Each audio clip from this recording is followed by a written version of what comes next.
Hello, it's Ryan here from Ryan's Electrical Stuff. This is just a quick follow-up video on GCC downlights. Now, in a previous video we looked at repairing some of these GCC LED drivers, and there's quite a few that I couldn't repair because the main chip IC had shorted out, which effectively means I had loads of these working LED heads but nothing to power them.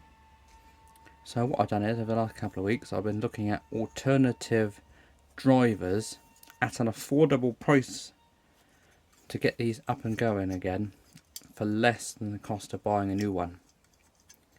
Now, when you start looking at LED drivers, these run on constant current. So these are 175 milliamps, 36 volts DC, which means they put out 7.5 watts. Now, when it comes to constant current LED drivers, realistically you can't go any higher than 175 milliamps, and realistically you want one because they all got a range of voltages. You want one where the range is 36 volts. So if we look at this GCC one, you can see that this one here is a 175 milliamps and it puts out a range of 30 to 44 volts. So yeah, this is the sort of thing we're looking for. Now, unfortunately, that means the range of constant current LED drivers out there is very, very slim. I've only actually found one non-GCC alternative at an affordable price.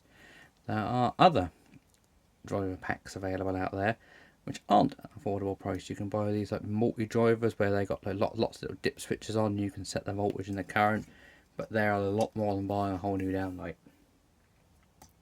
So the two options I've come across, if you've got one of these failed driver packs and unable to repair it, or you can't repair it but you've got good working lights, you've got two options. You can pick up some genuine GCC ones.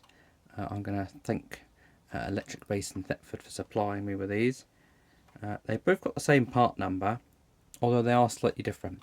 This is the older style one with part number GC1001D. This one's 175 milliamps, 30 to 44 volts. This one's rated 7.5 watts. But then they also have this one here, which I think is the newer version, which is also a GC1001D. This one's 145 milliamps, 30 to 44 volts. So ultimately what happened is, if you can get one of these older style ones, it means they'll be slightly brighter if you're using it on these ones than this one.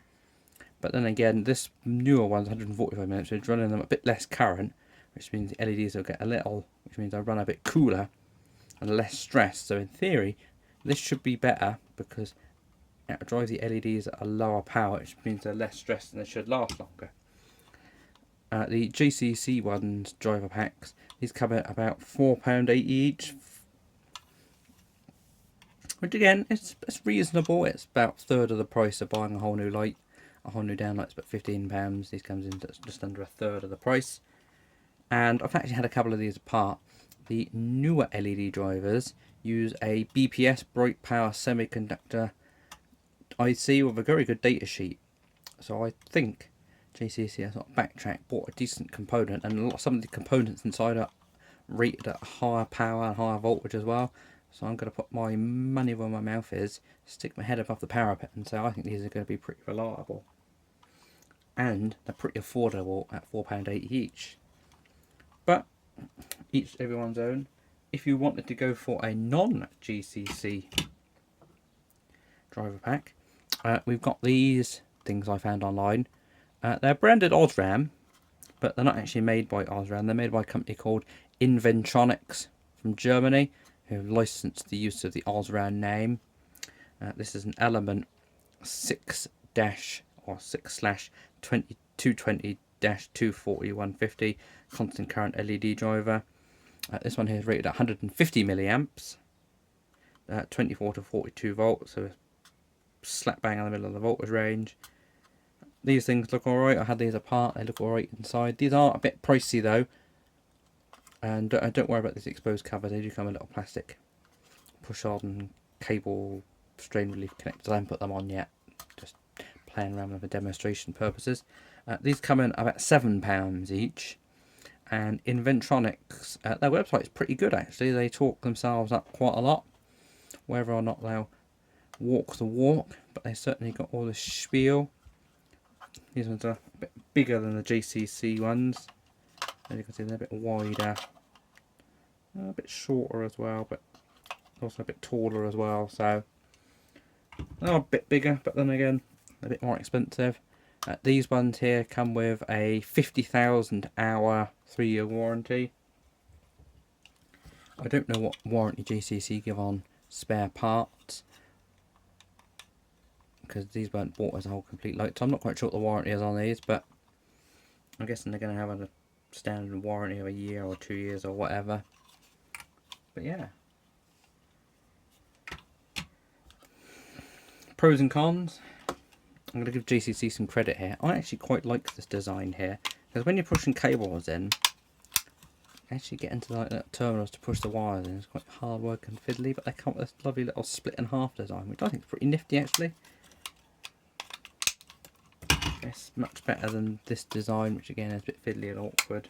And then you've got this Osram Invertronics one. This one's even more fiddly because you can't actually get your hands in there. You need a tool to press them down to get the cables in, but each to their own. And what I'll do is I'll plug this in and we'll see how bright these are. I don't know how well the camera's going to pick this up, but it's actually picking up. That's a reasonable brightness. We'll just turn the overhead light off quickly. You can see they're reasonably bright. They're not massively bright, but I'd say that's perfectly acceptable for 150 milliamps. And what we'll do is we'll plug in the new JCC drivers and see if they're any different. I don't think they are going to be, but yeah, driving them at slightly lower current, 150 milliamps, I'd say doesn't really make that much of a difference really. They're going to run a bit cooler, probably have a bit of a longer life, so I'd say it's better in the long run. So yeah, there are alternatives to the driver packs that failed. You can buy a genuine JCC one for about £4.80, or you can buy one of these Inventronics Osram branded ones for about £7. So it's good to know that there are alternatives out there. You might be able to get bigger discounts on these Osram ones. I just found a supplier online who had them in stock and bought them. So yeah, here we have some JCC lights up and running. What we're going to do is I'm going to run some experiments. I'm going to run one of my repaired driver packs, one of the new JCC driver packs, and one of these Osram ones, and we're going to have 3 of them going, and we're going to see which ones fail first. They're all going to be connected together, all going to be used in the same operating temperature and environment, and we're going to see which one fails first, and when one of them does fail, we'll make a video about it. I'm hoping that at some point that the LEDs actually fail. I want the drivers to last longer than the actual LEDs themselves, but ultimately we'll work out which one's the best and go from there. So thank you very much for watching, and goodbye.